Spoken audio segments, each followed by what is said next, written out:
book of Vayikra, you will notice that there's less of an emphasis on the history of the Jewish people. In the Torah, the Reshit, Shemot, Devarim, even in Bamidbar, there's quite a bit of history.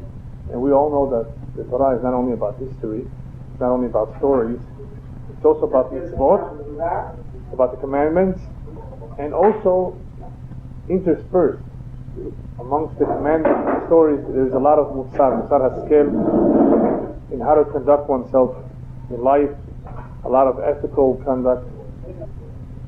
And this is seen from the various mitzvot itself, whether it's from the korbanot, whether it's from the stories later on. There's a lot of lessons to be learned. Tonight we're going to be doing 3 parshiyot, because this week is Tazria and Metzora, they're combined, and we are behind Parashat Shemini. So I'm going to begin with Parashat Shemini. In Parashat Shemini, the Torah discusses the laws of kashrut. Various ways that one can identify the animals, whether they're clean or unclean. That needs to be done. One wants to know if he could eat something, he needs to be able to identify it. In Parashat Tazria Metzora, the emphasis is on Lashon Hara, but you will see that there is a reason why these parshiyot are connected. Yesh smichut bo. In other words, there's a connection or link between these parshiyot. So before we begin, I'm just going to give you a brief introduction. Parashat Re'eh, the Sefer Devarim, it tells us that the Jewish nation is a special, unique nation. Remember, Parashat Re'eh, in the book of Devarim, many things are repeated. There, it is repeated a little bit more in detail, the list of animals that we can eat and not eat.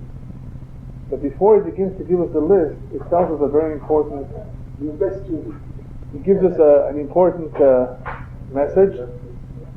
The message is, Ki am kadosh ata l'Hashem Elokecha u'bcha bachar Hashem liyot lo le'am segula.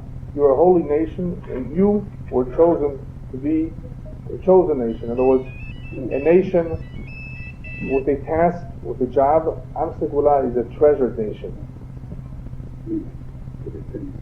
And because of this special qualities, because that we are a chosen nation with special qualities, we also have a special diet, and we need to observe certain things in order to maintain that status. In Parashat Shemini, the Torah requires of us a unique special diet, which by itself, on the surface, we don't know why. As many other mitzvot, these are called hukim. It's in the categories of decrees. Decrees meaning that they're not logical, they don't make sense. They are decrees by the Creator who created the world, and He knows why. So when somebody wants to offer an explanation as to why the Torah demands of us to eat kosher animals, it's best not to rationalize. We're dealing with hukim, and you may not be giving the truth. You may not be giving the true reason behind why the Torah expects us to eat certain things and not other things. So it's best not to rationalize. But there's another reason why we don't give explanations, and that's because it's always best and correct to say Ki Hashem tzivaka, because Hashem commanded so. If you say that that's the reason, and that's usually good enough for some people, what you're accomplishing is that you will continue to see the connection between every mitzvah and Borei Olam. In other words, Hashem commanded, and that is why I do this. That is why I fulfill it. Whereas if you begin to rationalize, you run the risk of that eventually you will say, well, even the Goyim do not eat this. Or even the scientists today are saying that it's not healthy to eat pork. You're losing the connection to the divine properties, in other words, the divine commandment of this mitzvah. So once you start rationalizing, you lose that connection. So it's not a good idea to rationalize or to give explanations for every mitzvah unless it's clear or unless it's mentioned by the commentaries. So what is the reason? What do we find the commentaries say about kashrut, about animals? If you look at the animals, one of the things that the non-kosher animals have in common is that they are torfim. They are animals of prey. Toref or trefa is from the Lashon toref, to grab another animal. That is one of the indicators that this animals are not kosher animals. The kosher animals are not torfim. They don't grab their prey. Just about all of them are vegetarian. Right? Not only are they vegetarian, their food that they eat is much more common. It's very easy for them to get hold of it. Grass, the animals of prey have to chase, have to work hard. So the commentaries explain that these animals of prey, the trefot, the nevelot trefot, are much more closer to the Adamah, much more materialistic. They're less pure. That is why the pure animals are called tehorot, clean. You will notice, for example, that a fish is even cleaner than a deer, a kosher fish. How do I know that? A kosher fish is even cleaner than a deer. They're both kosher. The fish is in a higher level. Why? Anybody know? Yeah, okay. But how else do we know that a fish is in a higher level? So the fish does not mean shechita. Shechita is a form of tikkun. No, the fish. Yeah, but it has nothing to do with that. Not the kosher fish. You don't eat the kosher fish, no. So the fish is a whole different animal. So anyway, the fish does not need a tikkun. It is from the water. What about the blood of the water is purer. fish has blood? No? You can eat that. You can eat that blood. Oh yeah? Yeah, no problem. As long as you don't pour it into a cup. There's no marit ayin, right? Somebody might. There's no issue. There's no prohibition to eat the blood of the fish. Okay. So anyway, so the fish is in a higher level because it's from the water, and the water is purer than the ground. So all the animals that are kadesh therefore are called temeim. They're unclean. There's something impure about them because they are closer to the ground. They're much more materialistic, if we can say it that way. But they're all the same, no? What? No. Remember, not every animal eats the same thing. I mean, there's animals that eat insects, there's animals that eat other animals. But what they all have in common is that they're closer to the tum'ah. They're closer to the ground. Oh, yeah. Yeah. And they are considered unclean. Now that's all the Torah reveals to us. Torah does reveal to us a little bit that these animals are not clean and these are clean. Why? So we should know that obviously what we're dealing with here is not the guf, the physical body that is at risk or danger. This is not a poisonous mushroom that you shouldn't put into your mouth. This has something that affects the neshama. Exactly. That is why it says in it says the word. That is why it says the rabbis learned from the pasuk v'nitmetem bam al tikri v'nitmetem ela v'nitamtem. One who eats non-kosher food then metamtem et halev. It hardens the heart, not necessarily physically, but spiritually. And what is going on over here? The Torah, in the end, the goal of the mitzvot is to fulfill and to keep the mitzvot. And one who goes against the will of Hashem and sees nevelot, what he's doing is he's making it more difficult for himself to relate to the Torah, to want to follow the Torah. He becomes more and more distant because he's attaching himself to the Tum'ah. That is why the commentators explain, if you ever wonder why certain people are very, very hatufim, they have a tremendous amount of chutzpah, or they have become all of a sudden apikorsim. Apikorsim means heretics, against the Torah, where their parents or grandparents were righteous people, saints. How could this happen? Many times this is because of what they eat. You know, like the English saying says, you are what you eat. So obviously this does affect, what one eats does affect the person, but on the spiritual level, it affects the nefesh, or the neshama, not the guf. Maybe the guf too. Maybe pork isn't healthy, but the Torah is not concerned with the health of the body, because otherwise it would say, v'nishmartem me'od v'nafshotechem. It doesn't say v'nishmartem me'od v'nafshotechem here. It says, v'tkadishtem v'yitem kedoshim. If anything, you should be holy. Stay away from that which is unholy, from that which is tameh, because if you attach yourself to the tameh, it will be very difficult for you to become holy. And I want you to be kedoshim to you, as we will learn in a few weeks from now. I want you to be holy. Well, how do you do that? First of all, avoid that which is unholy, because that will be an obstacle in your way. Okay, that's the first point. The next point is perhaps we should discuss the various signs. How do you distinguish between them? The Torah, interestingly, only tells us how to distinguish the kosher fish and the kosher animals. It does not tell us how to distinguish the kosher bird. It lists for us the non-kosher bird. Now, why does it list the non-kosher and not list the kosher? The rule is, the rabbis tell us, the Torah always will list the fewer ones. What that means is that there are many more birds out there that are kosher than non-kosher. That is why it lists the categories of the ones that are non-kosher. But for some reason the Torah does not get into details of this. How do you identify a bird that's non-kosher? What are the simanim of a kosher animal? 2. You choose its cud, and it has split hooves. Right? However, the Torah does tell us that there are 4 animals that have one and not the other. Right? In other words, any animal that chews its cud and has split hooves, you know it's a kosher animal. Any animal that is missing one is not kosher. It has to have the 2 of them. The Torah then tells us there are 4 animals that have one and not the other. What are they? The chazir is the only animal in the world that has split hooves but doesn't chew its cud. The camel, the shafan and the arnevet, the kani, some say it's the kani, some say it's the rock badger. What's the word badger? Is that Like the rabbit family. Or like yeah. The shafan and the type of hare or rabbit. These animals, what they have in common is that they chew their cud, but they don't have split hooves. Why does the Torah tell us? If these animals have one or the other. We know you have to have the 2. Why does the Torah have to tell us these have one and not the other?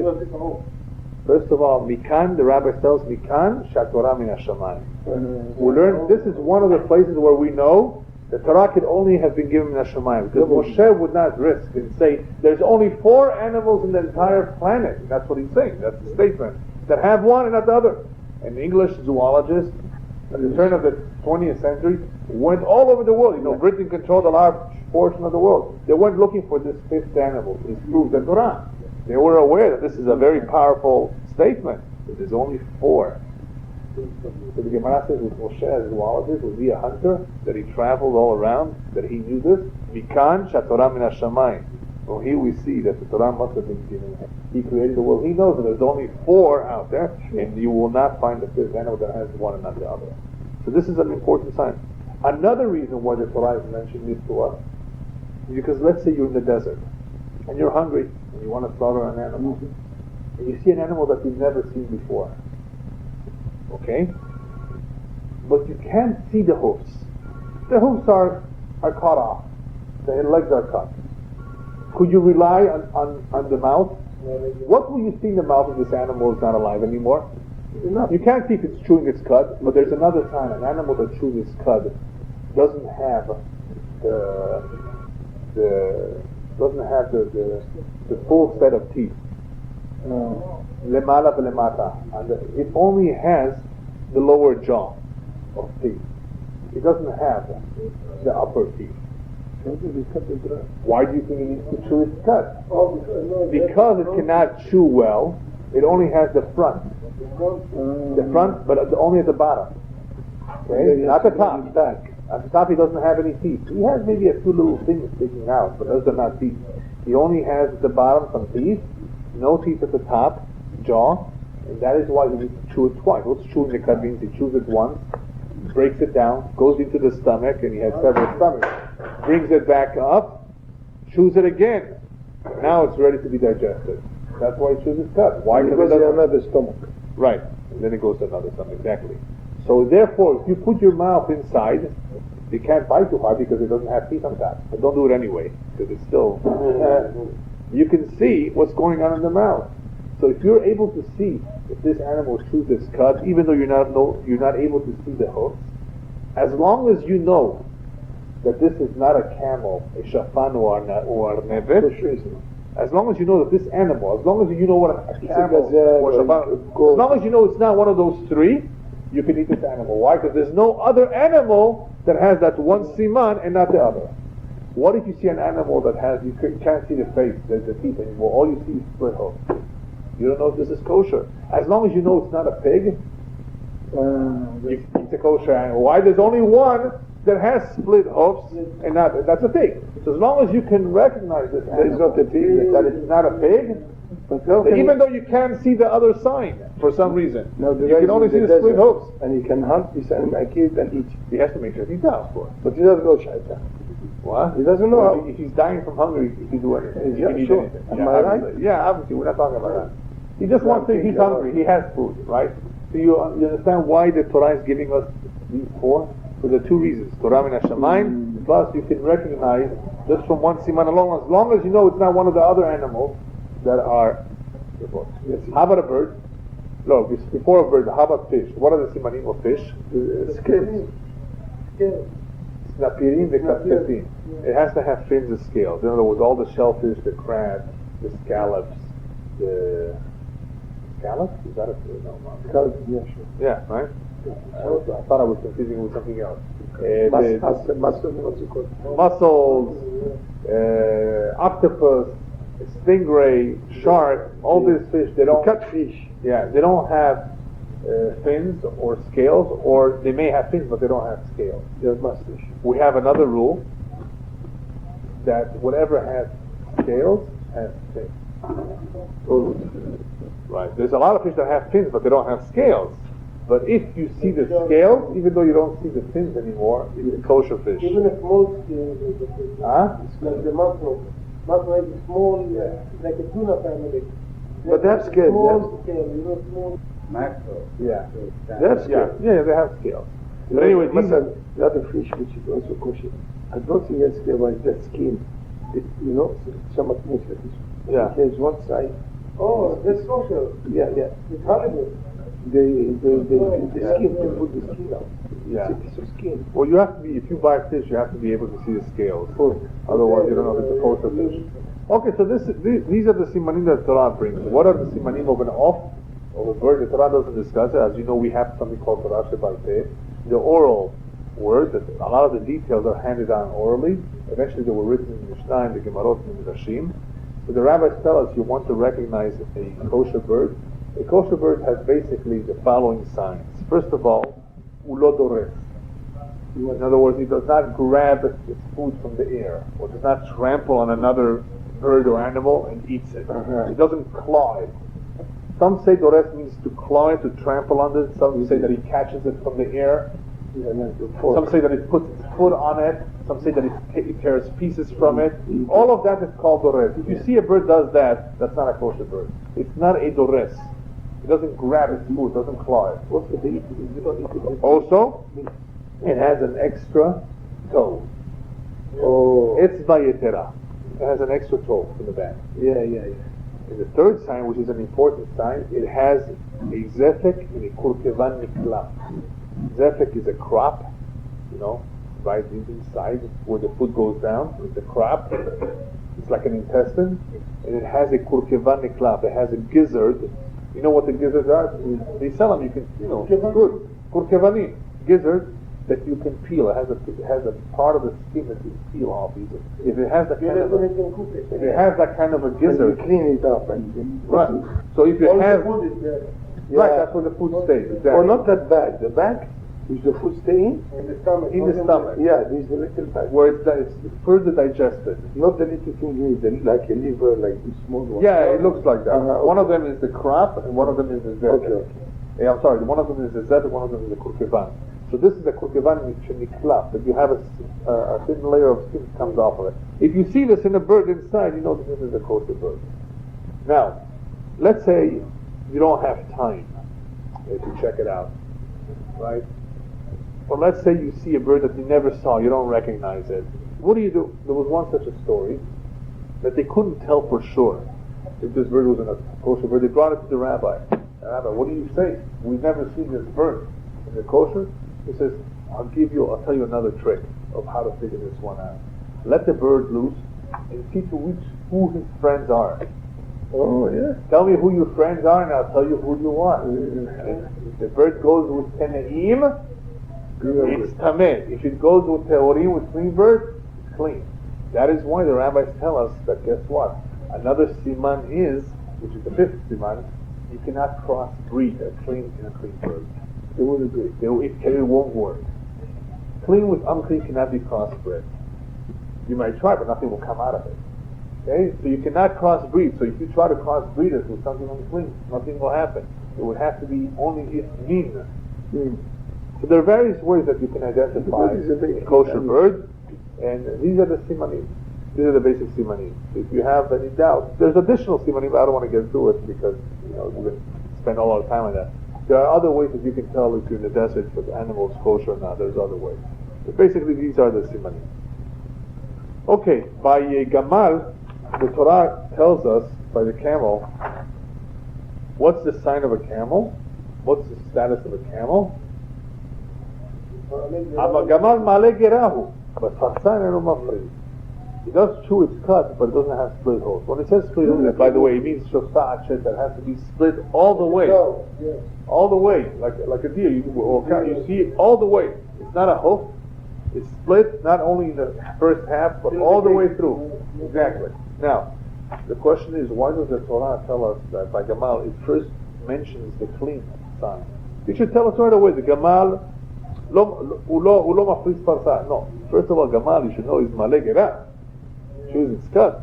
Why does it tell us? Why does it quote first the clean siman? So the rabbis tell us this is the remez al tzevuim. This is the remez for hypocrites. There are a lot of people out there that on the surface they like to show that they're clean, but deep down they're rotten. They're hypocrites. Same thing with the hazir. The hazir always sticks out its feet. Look how close they are. Split hoof, but it's a hazir. So that's just another remez that the Torah put in mentioning first the kosher siman and then the non-kosher one for the Gamal. There's many stories of hypocrites. I don't know if we have time. Sure. Or maybe I'll just tell you one story, just so you should have an idea. There was once a Jew from Eastern Europe that, Baruch Hashem, he reached the day that he dreamt about all his life, that he saved enough money to move and retire in Eretz Israel. Those days there were no banks. You carried all your money with you. It was a lot of money that he could live his last years in Eretz Israel. And he was on his way to Eretz Israel. Anybody that went from Eastern Europe to Eretz Israel and did not travel by boat usually went to Turkey. So he stopped off in Turkey. He was a foreigner. He didn't know anybody. So he went to the Beit HaKnesset. And it's Shabbat is coming. And he has to put away the money somewhere. He said, who am I going to ask to put my money away? I don't know anybody. I don't know who should I know how to trust? So he looks around and sees there was one gentleman with a long beard praying Amidah, Monestre, for half an hour. So he's the tzaddik.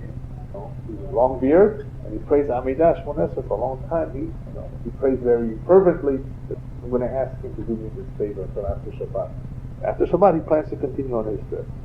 So sure enough, he asked him and says, Baruch haba, be my guest, come, I have a big safe, put everything away, don't run after Shabbat, I'll give it to you. And that's what he did.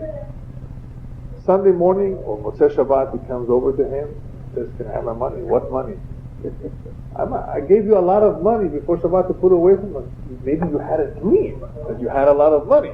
He totally denied the whole thing. I gave you a whole bunch of money, put it in your safe. There's no money, there's no safe. What are you talking about? Maybe you had a good dream. When he continued, when he insisted, he said, you must have gone crazy from this trip. Don't bother. What? Maybe you just stay with him. Maybe you gave him. I don't recall that detail, but he denied the whole thing. And when he would continue to bother him, he says, "Leave me alone. I don't know what you want from me. You went crazy." Like noon had it. So he didn't know what to do. He went to the Knesset and he started crying. This is all his life savings. How can he continue to Eretz Yisrael? He trusted this man. So Elyahu Navi appeared to him. He did not know it's Elyahu Navi. Appeared to him, a nice gentleman who went over to him. How can I help you? I see you're all upset, that you're all full of worries. Maybe I can help you. As the pasuk says, if you have a worry, talk it over to somebody else. Maybe you can talk it over. Yeah. So he told him the story. He says, I gave the money to this guy. He's denying the whole thing. He said, go later on in the day when this guy is away at work and tell his wife that your husband told me to tell you that you should give me the money. How do you know it's true? He gave me a siman to give you, a sign, a code, that the two of you ate on Yom Kippur, this past Yom Kippur. You ate. Nobody knows about this, right? It's a secret. That will be the code. As soon as she heard the code, nobody else knows that, she gave him the money. Right? When the husband came home and she told him the story, he of course was very upset, and he also realized that since the guy already knew that they ate on Yom Kippur, that the whole community now will find out that he ate on Yom Kippur. The two of them went They converted to Islam. What do you see? They left the religion altogether. And by you, they They were. say Yom Kippur. In other words, they were. They said since it's become public, we might as well go out of the public. All this time he was rocking, but he was putting up a face, a front. That he's a religious Jew, a true, typical, classical hypocrite. Anyway, Baruch Hashem, this guy was very happy to recover his money, and he went on to Eretz Israel. Yeah, you'll tell me later. Yeah, maybe I'll have to think about it. But anyway, every generation, every community, and every place has its share of these individuals. The rabbis tell us, kabdeu v'hashdeu. Every individual you see, no matter who he is, I don't care how big his beard is, give him kavod, of course. Every human being, tzelem Elokim, was created in the image of God. But hashdeu, don't put him in your house with your wife by themselves. You can't trust anybody. Don't leave your money next to him. You don't know. You don't know him. Right? You have to be very careful. There was once a rabbi who very much believed in this rule, and he was a big machnias of him. He invited everybody, not only to eat, but to sleep, and that's risky. You don't know the guy. So what did he do? He would always put them in the attic. And at night, once the guy went to sleep, he would remove the attic away. He would remove the ladder away so the guy should not start snooping around in the middle of the night. Sure enough, in the middle of the night, 2 o'clock in the morning, he hears somebody fall down. So he goes over and says, "What happened over here?" Oh! He takes a look at the guy. There was next to him a big sack, a burlap sack of all the kelim that he stole from the attic, and he was on his way out of the house. He was going to run away, but he didn't realize that the ladder was not there anymore. It was good. See? I just saved some money. Yeah, you never know. You never know. Anyway, next. The basic process for kashrut. As you know, kashrut does not only involve kosher animals. That's one part. That's part number one. The animal has to be a clean animal. But after that, you still have to slaughter it. That's step number 2. All the blood has to come out. So after the slaughtering, which means you're severing the windpipe and the food pipe, takes out most of the blood, but not all the blood. 2 pipes? 2 pipes. The windpipe and the food pipe. The shechita has to sever the 2. The windpipe and the food pipe. The windpipe has no blood. No, of course not. But in between the windpipe and the food pipe, there are 2 big veins. Oh. And that's why when you cut the 2, you're cutting those 2 veins, and that's when the blood starts squirting out. A lot of blood comes out. That's the dam nefesh. That's a sur to eat, to drink. But you haven't removed all the blood that's inside the meat yet. So after the shahita, which was step number 2, step number 3, the lungs have to be checked that there are no trefot, there are no blemishes, defects in the lungs. But it's not a terefa. Okay? What's the difference between nevela and terefa? Nevela means that it was not slaughtered correctly, or it died by itself. Terefa means it was done perfectly okay. The shochet did a good job, but there's something teref inside. What's the difference to us? One is the nevela has tum'ah. The terefa has no tum'ah. So you see the shahita, yeah, you still can eat it, but one has tum'ah, the other has no tum'ah. So anyway, after you slaughter it, you check it, then you cut it up, and you rinse the blood from it, and you start removing. No, you have to remove the veins and the helet, the fats which are prohibited to eat. That's called nikur. In certain parts of the animal, there's something called helet. That has to be removed together with the veins. That's called nikur. You put the meat in water to soak it for 30 minutes or so. That softens the meat. After the meat has been softened, you can apply salt. The salt, the special salt, not the regular table salt. The heavy salt, that draws out the blood for another 30 minutes or so. After that, of course, you have to be just a good cook. You have to wash it again. You remove, of course, you wash off the blood. The salt. That's when you want to wash it well. Yeah, it still leaves a little salty, but that's okay. Yeah. Anyway, this is basically the process. With liver, you don't salt it, you have to burn it. If you didn't want to salt it, you can burn anything. You put anything at the barbecue, just make sure that the blood is drawn out. Anyway, this is the process for ashgacha. Kashrut is not finished just with that. The laws of kashrut involve being careful with basar v'chalav, not mixing milk and meat. Be careful with blood, be careful with worms, the vegetables. Kashrut is a big subject. It is not just identifying the kosher and non-kosher animals. Keeping a kosher home involves all of this, and therefore going shopping involves checking the product whether it's supervised or not, whether it has non-kosher ingredients. Or even if it's kosher, maybe it was cooked by a goy. That's bilakum. So there's a lot of, in other words, you can't just let a non-Jew cook everything. So kashrut involves all of these aspects as well. Okay, towards the end, the Torah tells us, Zot Torah HaBehemah. Towards the end it says, Zot Torah HaBehemah va'of v'cholet shchaya romesu b'mayim l'chol nefesh shorutz al haaretz lehavdil ben hatameh ben hator. The Torah is actually telling us that one has to be learned and learn the halachot, how to distinguish between a clean and an unclean animal. But it also tells us Zot Torah HaBehemah. What's Torah HaBehemah? Just like the Rabbi says, just like animals stick to their own meat, they don't mix. Am Yisrael should learn from this, that they should stick to their own. From where do they learn this? From the Behemah. In other words, it's something that you can learn from the Behemah as well. They don't mix, you don't mix either. Another point is the pasuk that says, Ki ani Hashem Elokechem v'yitkadeshtem v'yitem kedoshim ki kadosh ani. What is the Torah telling us? Be holy, because I'm holy. If you take the first step, v'yitkadeshtem v'yitem kedoshim, in the end you will be kadosh. What is the Torah trying to tell us? There's a beautiful mashal that explains this. Reuven stole Shimon's cow. Shimon went looking for the cow, he couldn't find it.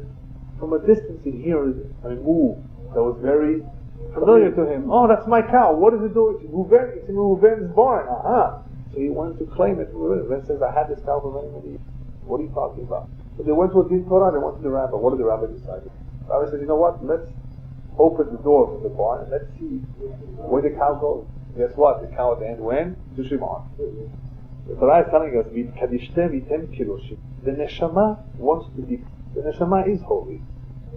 It's a chelek Eloka mimah, it comes from a Kadosh Baruch Hu. But what happens? The goof, the physical body, steals it, robs it, and tries to imprison it, to go after all the tavot, all the desires of this world.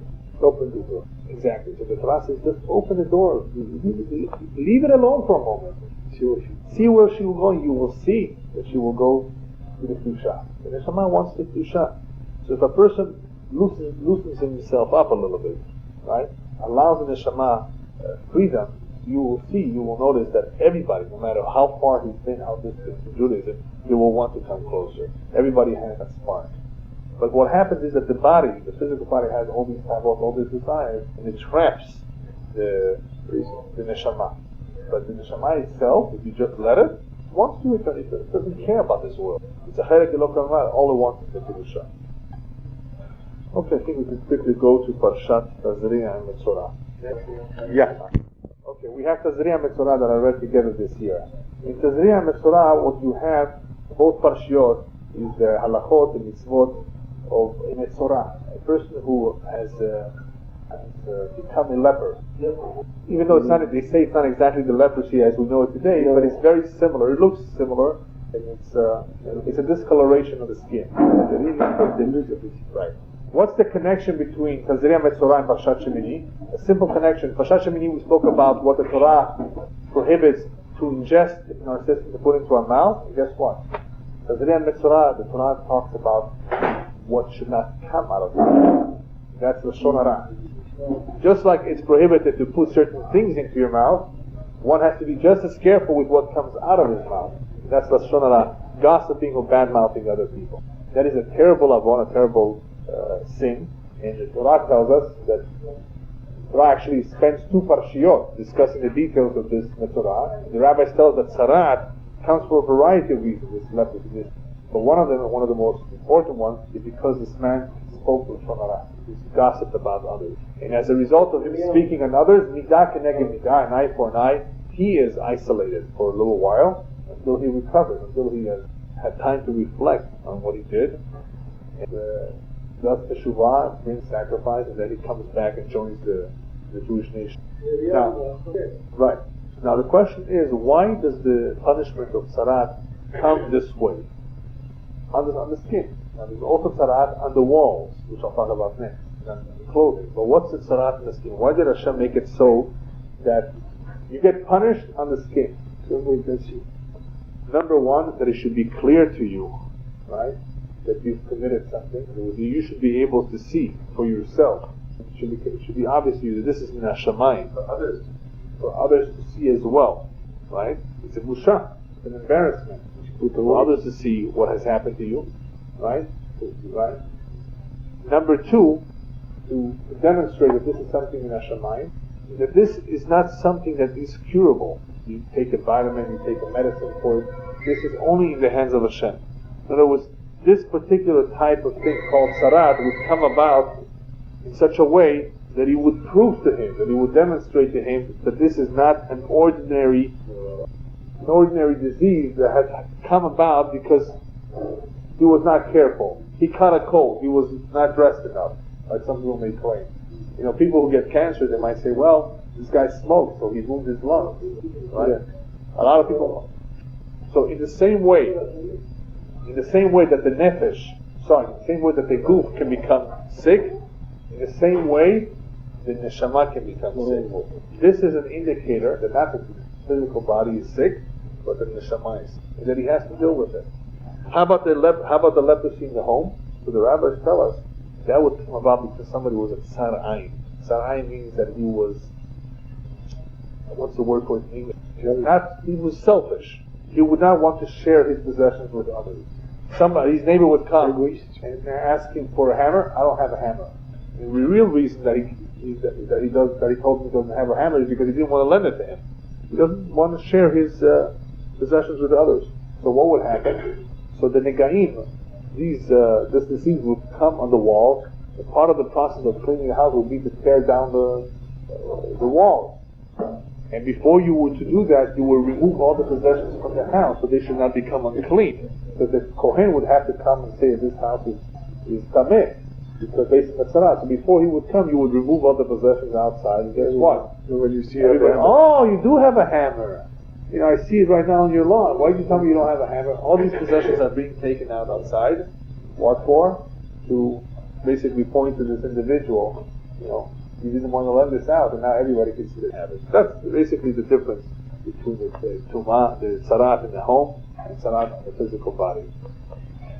So, why don't we have sarat today? Anybody know why don't we have sarat today? We do have it, but people do not necessarily recognize it as such. The Gemara in Sanhedrin says that even though Arba Mitod Bezdin are not around anymore, we don't have a Sanhedrin to carry out the death penalty, the 4 times the death penalty, but the din of Arba Mitod, the judgment is still around. If somebody is Chayav Sekilah and he has to die as a result of stoning, a second story building, we don't have a bed to carry this out anymore. He dies in a car accident. Car accident is equivalent to Sekilah. Now, I'm not saying, and don't understand me wrong, that anybody who got killed by car accident is Chayav Sekilah. Don't understand it that way. But it is the equivalent of Sekilah. Alright? Remember, in the Holocaust, people died of all sorts of terrible deaths. It doesn't mean necessarily that they were Hayav that particular death. It was a kapara. So there was a hezbon that only Hashem knows why. But the rabbis tell us that they don't think that these things don't exist anymore because there's no more Sanhedrin. If somebody deserves something and Hashem decides he's going to give it to him in this world and not in the world to come, he's going to punish him here, he might send him. Sekilah. Hereg, which is cutting off the head, a bullet. A bullet is similar to hereg. Henek, which is strangulation, drowning. And Srefa, which means hanging, putting a hot lead into the person's intestines. It could be being burnt in hellfire, right? Or a lot of diseases that may be equivalent to this. So we still have these things, but we don't recognize them as such. But the point is that Hashem still carries out this deed. אני מדבר על זה. איך מתקנים את זה? איך מתארים את זה? זה תהליך שלם. זה לא עם פרה אדומה לא, פרה אדומה זה רק לפני מת. A person who is unclean because he touched the dead person, then you have the para aduma. That's a different. Yes. Metzora is a different process. Okay? Now, what you find a lot of times is that people who are hurt or have a disease are sometimes tzadikim gemurim. They're righteous. Yeah. Why are they suffering? Because we have a pasuk, et asher yehav Hashem yochia. The ones that Hashem loves, He rebukes. In other words, sometimes Hashem sends the disease or the punishment to those that He loves because He wants them to fix it in this world and not in that world to come. In other words, not in Olam Ha'emet, where there's Gehenom. Fix it here. So all the yisurim, all the pain and suffering that a person has in this world is a tremendous tikkun for his neshama. As the Chafetz Chaim says, when we come upstairs, we realize how much good all the pain and suffering did for us, that He took away all the Gehenom. We say, Hashem, you should have given me double. So I should go directly to Gan Eden, completely, without any delays. When we see that every portion of Yisurim, how much it accomplishes, how much it removes upstairs, we realize that everything is L'Tovah, because it cleanses. That's what Yisurim is all about. But obviously the Tzarat is not only to cleanse, it's also to send a strong message to this individual. You did something wrong, fix it. Anyway, so when a person sees it on his skin, he realizes this is in a shamayim, he becomes aware of it, others become aware of it, and hopefully he will do something about it. Okay, next point is, why is this only prevalent by Jews? You didn't see Tzaraat by Goyim? Not necessarily. This was prevalent mostly by Jews. Because by Jews it makes a difference whether there's Lashon Hara or not. Because by us, Ahdut is so important. There's unity, there's no machlokes or sinat chinam, no divisions, no fighting, no raceless hatred. By Goyim we don't care if they fight amongst. Let them continue fighting. It makes no difference to us. Well, you should. But the Yisur is mainly, it's not a sin, no. The Chafetz Chaim says you shouldn't even say Lashon Hara, but it's free. Why? Because you don't want to get used to speaking Lashon Hara. It's like giving charity. You suspect a guy is going to use it for drugs. You don't know for sure. Give him a dime. Because if you hold your hand back, you're getting used to closing your hand. You have to always give. You don't want to give so much because, so give a dime. You suspect he might use it for the wrong thing.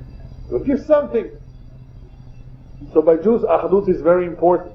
And because unity is important, we want to avoid anything that leads to trouble, like Lashon Hara.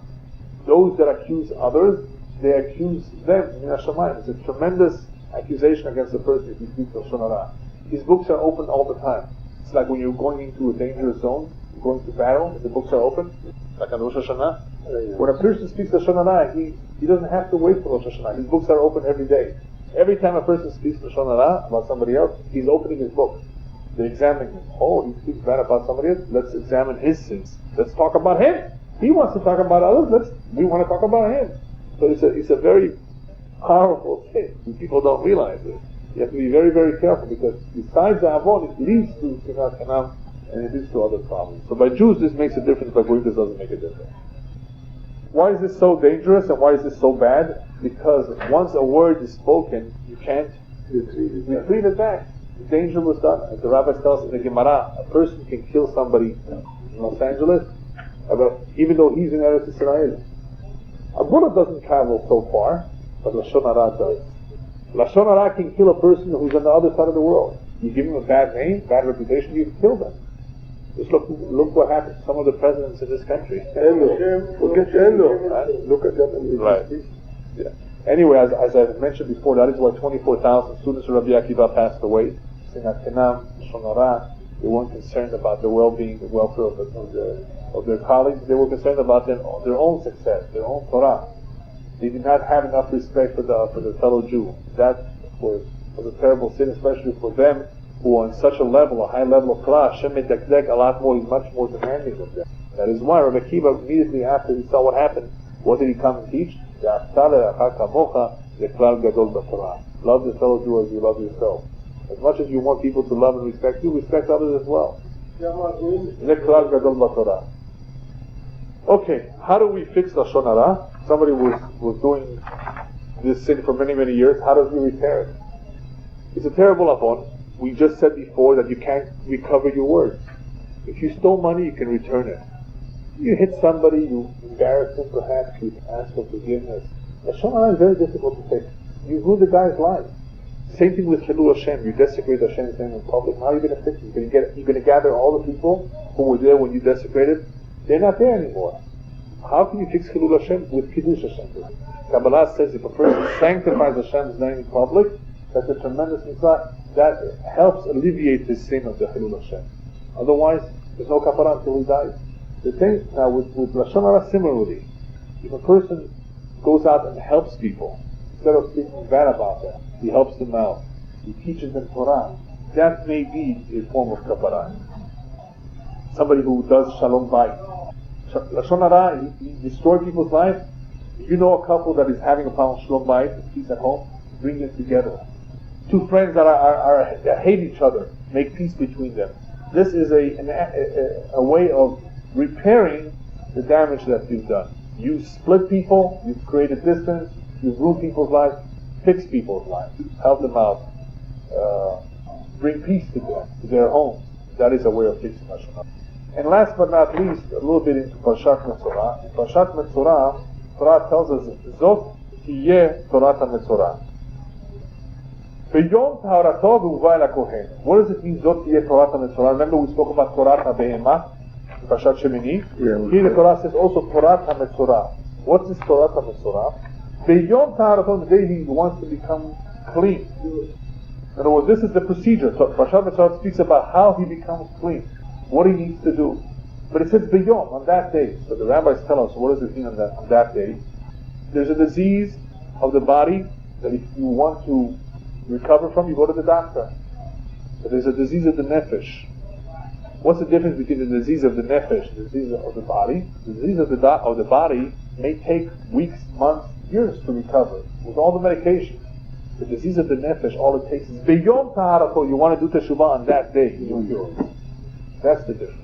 In other words, a Metzora needs to realize that besides doing all the things that he needs to do to remove that tum'ah, to remove the tzarat, he needs to do teshuvah. That's why he's given the time to reflect. That is why he's separated from Am Yisrael. He's given time to reflect on what did I do? Why did I deserve this? This doesn't happen. This happened. This came to me min hashamayim. So he needs to do teshuvah. So that the medicine for the nefesh is a teshuvah. And that doesn't take many, many weeks. That can happen immediately. Of course, the person has to continue working on himself, make sure he doesn't go back to his old ways. But the moment a person says, I'm doing teshuvah, I'm changing my ways, he's already recovering. So, how do we control Lashon Hara? Let's say a person has this bad habit. The best thing to do, the best segula, the best advice is to speak good about people. Judge everybody favorably. Give people the benefit of the doubt. Instead of speaking badly about somebody, instead of suspecting somebody, instead of being upset at someone, before you judge, before you rush to a conclusion about somebody, give him the benefit of the doubt. Maybe he didn't know. You come home, supper is not ready. Maybe your wife was very busy with something, an emergency. Immediately you start yelling, you start screaming, you were on the phone with the neighbor for an hour probably. No, maybe she was talking on the phone to a doctor. In other words, don't rush to conclusions. Give people the benefit of the doubt. You see somebody committing an averah. Maybe he succumbed to his yetzer. We're only human beings. Right? Flesh and blood. Maybe he regrets it. He regrets it. He's doing now teshuvah. Going to McDonald's, only going to the toilet. Yeah, you see somebody in McDonald's. Maybe he's just going to the toilet, he's going to buy a coke. He's not going to eat there. So the best way to control Lashon Hara is do the opposite. Speak good about people. Give them the benefit of the doubt. Point not to the weaknesses. Point to the good things. You show a white piece of paper, a white napkin to somebody, and you put a little black dot, and you ask them, what do you see? I see a black dot. Why don't you tell me you see a nice white? Why do you point, I see a black dot? People like to point the weaknesses. He's like this, he's like this, like this. There's so many good things about everybody. Look at the good in everybody. Your wife has some things you don't like. I'm sure she has a lot of good things that you should like, but you're concentrating on the bad. So concentrate on the good, speak about the good things, judge people favorably, and finally remember the most important lesson that Shlomo Melech tells us in Mishlei. Hamavet v'chayim b'yad halashon. Life and death depends on the tongue. The tongue is a very powerful organ. It can cause a lot of damage, right? It could have caused a lot of good too. What did you just quote? The pasuk. Mishlei. Hamavet v'chayim b'yad halashon. You can curse with this tongue. You can say nivul peh, which is also very bad. Nivul peh means bad. It brings you life. How do you say nivul peh in English? Dirty mouth. Dirty mouth. That is also terrible upon a person who has a dirty mouth. Curses, uses bad, foul language. He could also lose a tremendous amount of barakah that was supposed to come to him just because he has nivul peh. So nivul peh, lashon hara, using the mouth in these ways is a terrible thing. You can do a lot of damage. On the other hand, you can do a lot of good if you use your mouth to convince people, to rebuke people, to encourage people. Hamavet v'chayim b'yad halashon. One thing again. You know what? Let me just tell you quickly. We have a minute. The Chafetz Chaim once saw somebody writing a telegram, and he was counting the words because it costs money for every word. No, it's everything. He says, is that why you're counting the words and fixing and erasing? Because every word is expensive? Alevai people should only know how the words are so expensive. How much the words weigh so much. They would be careful and not just talking unnecessarily and saying the wrong word. You have to be very careful. Words can hurt. Can do a lot of hurt, and you can't take them back after